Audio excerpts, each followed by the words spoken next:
कुछ दिनों पहले एक आदमी को बुखार आया और उसका शरीर हरा पड़ने लगा।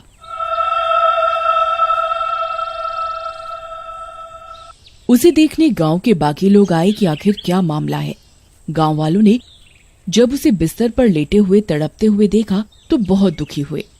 हाय, ये दर्द लगता है जान लेकर ही मानेगा। हाँ, इस बुखार का कोई इलाज नहीं कर पा रहा। हाय, मैं क्या करूं? हाँ।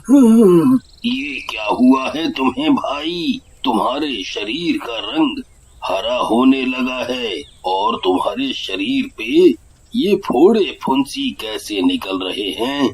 पता नहीं भाइयों, ये मुझे शायद इस जन्म के पापों का फल मिल रहा है।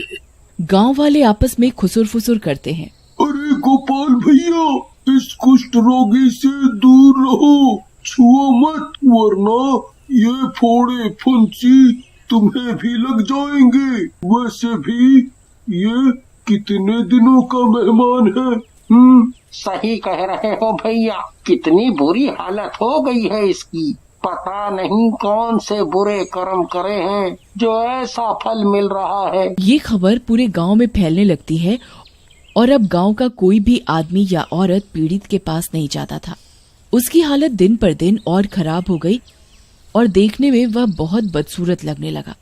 कोई भी उसकी शक्ल देखना पसंद नहीं करता था। फिर एक दिन, अरे भाइयों, मैं क्या कहता हूँ कि इस कुष्ठ रोगी को गांव के बाहर फेंक आते हैं।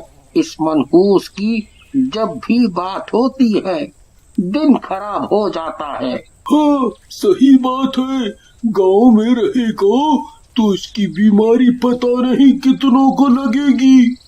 सारे गांव वाले उसे उठाते हैं और गांव के बाहर छोड़ आते हैं। अरे, ये तुम लोग क्या कर रहे हो? मैं भी इस गांव का हिस्सा हूँ। मैंने भी इस गांव के लिए काफी कुछ किया है।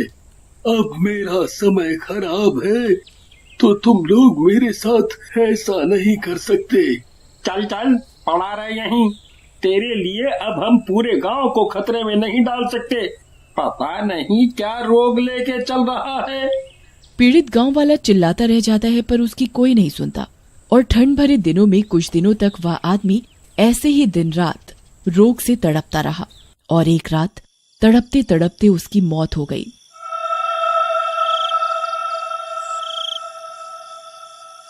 इतनी बुरी दर्दनाक मौत के कारण वह एक शैतान बन जाता है।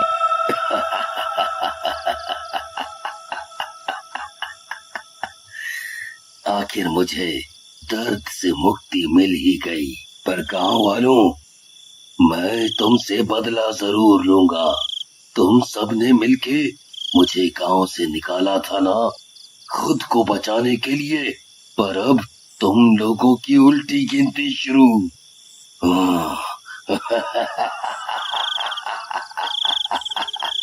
और वह शैतान गांव में घुस आता है। रामू अपने खेतों में काम करके कुछ देर आराम के लिए वहीं छांव में सो जाता है। सबसे पहले तो तू ही मरेगा। अच्छा हुआ जो मुझे यहीं मिल गया। फिर गुस्से में शैतान सोते हुए रामू के हाथ में अपने नुकीले दांतों से काट लेता है। अरे भाई, कोई मेरी मदद करो, अरे मर गया रे। जिसकी वजह से उसके बीमार शरीर का वायरस रामू में चला जाता है।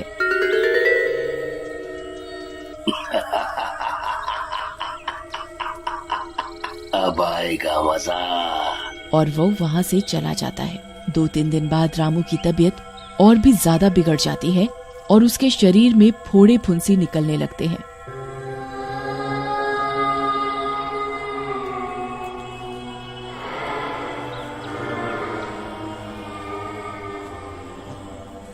और धीरे धीरे उसका शरीर अलग रंग का होने लगता है। अजी, ये आपको क्या हुए जा रहा है? आप कितने डरावने लगने लगे हो। मैं आपके साथ नहीं रह सकती। अरे भगवान, तुमने तो कसमें वादे किए थे कि पूरी जिंदगी मेरी सेवा करोगी और 2 दिन में ही परेशान हो गई। जी, आपका ये रोग मुझे भी ना लग जाए। मैं तो अपने मायके जा रही हूँ। और वो चली जाती है। रामू दर्द में चिल्लाता रह जाता है, पर रामू की हालत की वजह से सभी उससे दूर ही रहते थे और इसी तरह रामू की मौत हो जाती है। शैतान यहाँ एक एक करके सारे गांव में अपना सुपर वायरस फैला रहा था। गोपाल, कृष्णा, पीकू और न जाने कितनों को उस सुपर वायरस शैतान ने संक्रमित कर दिया और एक एक करके सब मरते जा रहे थे। गांव में तो मानो वीरानी छा गई हो। मेरा बदला अब पूरा हो रहा है।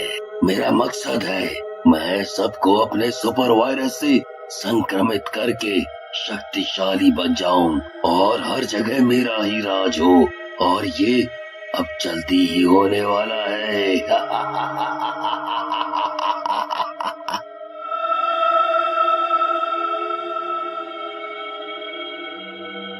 उसी बीच शहर से हरिया का एक रिश्तेदार आया जिसका नाम रामकिशन था, जो कि शहर में बहुत बड़े अस्पताल का डॉक्टर था।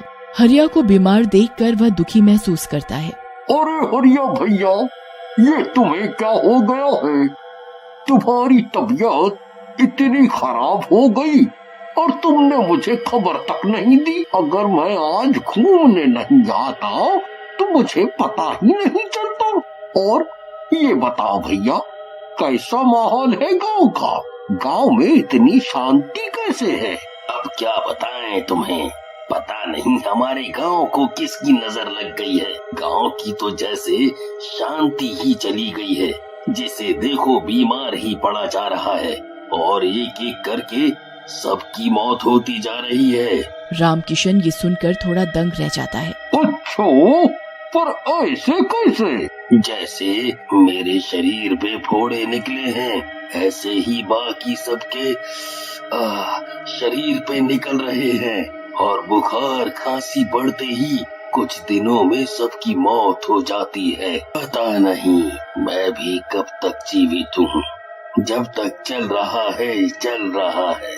जहाँ भगवान का बुलावा आएगा मैं भी चला जाऊंगा। रामकिशन बहुत दुखी होता है। तुम चिंता नहीं करो, तुम्हें कुछ नहीं होगा। अब मैं आ गया हूँ ना। और वह हरिया का ब्लड सैंपल लेकर उसी वक्त शहर निकल जाता है। वहाँ जाकर वह लैब में खून की जांच करता है तो हैरान रह जाता है।